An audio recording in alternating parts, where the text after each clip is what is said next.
inside Exodus data centers, right? So what a lot of these web.com companies who were born at that time, they wanted to leverage a third-party mission-critical internet data center that was run, and you know for sure it runs 24/7. Bandwidth is available, power is available, there is reliability, redundancy, all that stuff that is being built into the data center. They just outsourced their internet content to us. So that's the first phase of a cloud-like services, right? Interestingly, as we started to go after enterprise accounts, this is the classic Fortune 500 class of companies,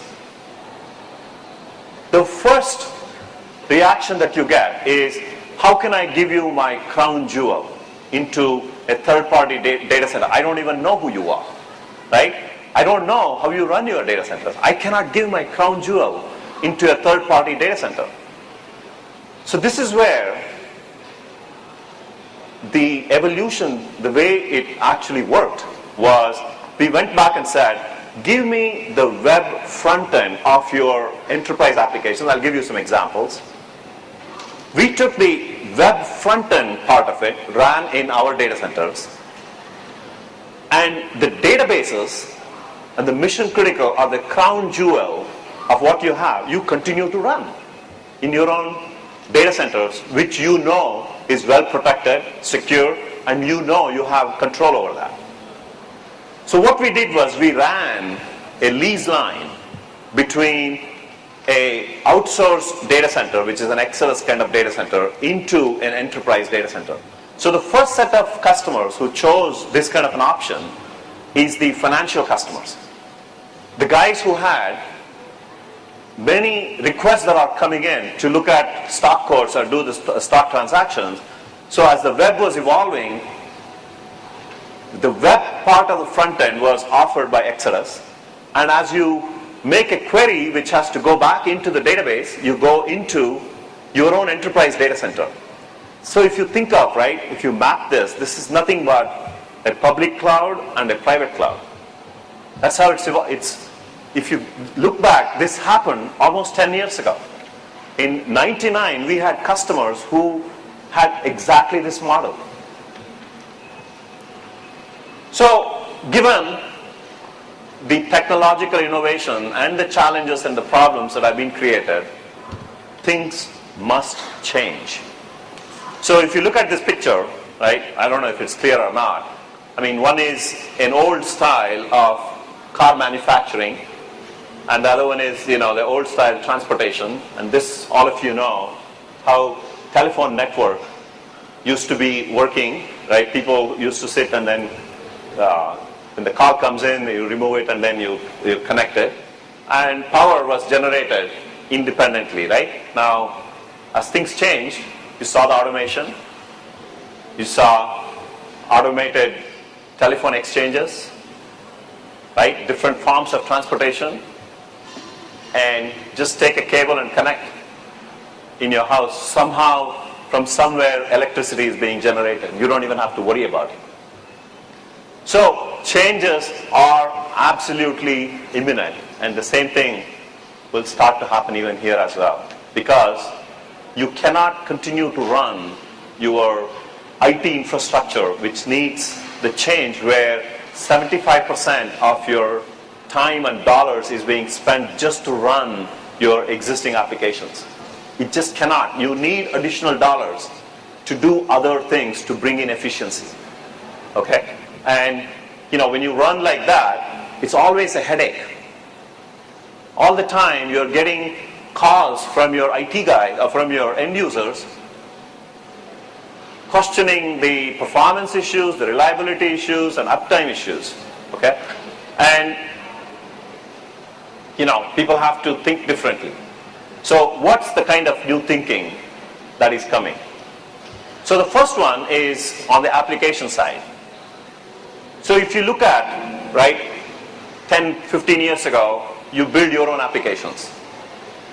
And then people started to buy some off-the-shelf kind of applications, are subscription-based, and now moving into software as a service, because if you look at Salesforce.com or any other ERP class of applications, many of the Fortune 500 today have figured out how to run your SAP in your data center and how to run a Salesforce.com, and then how do you merge the two together. Okay? So that's something that change has been adapted. And on the outsourcing side, people wanted to do everything themselves, and now they have figured out how I can do some part of it internally and some part of it through outsourced vendors.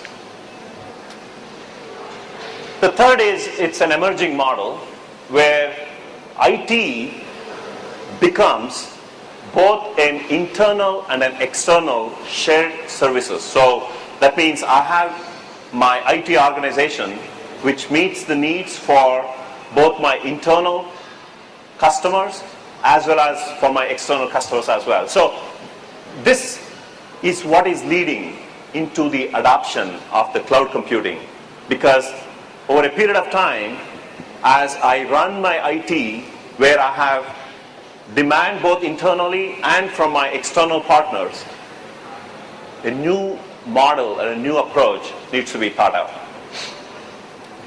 The next one is the capacity planning. So if you look at this picture, the green sort of indicates the actual load, that is the growth in your data centers.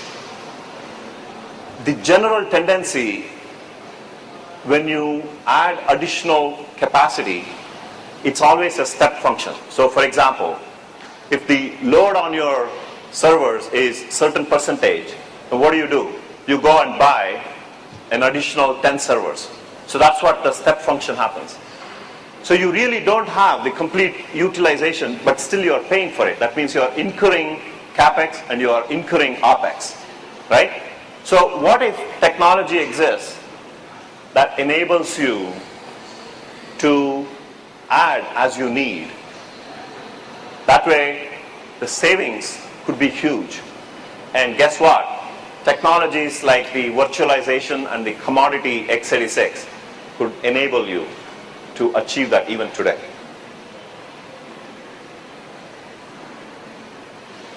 I have always believed, especially coming from Exodus and now watching companies like Google and Amazon, I've always believed that IT should be thought as a strategic component in a corporation rather than just an afterthought. Because IT is not just meeting the needs of your customers like email and BlackBerries and things like that, right? IT makes the company's business more efficient. Think of Cisco as an example. Cisco has figured out a way to announce the financial results in less than 2 to 3 weeks after the quarter is over. Because there is a lot of work that actually happens in parallel. And you don't need a tremendous amount of computation that needs to happen after the quarter is over to announce your results. So once that happens, there is a lot of efficiency, right? It helps in your business, it helps in your revenue growth, it helps in your optimization of your organization and how you run your business, like the just-in-time.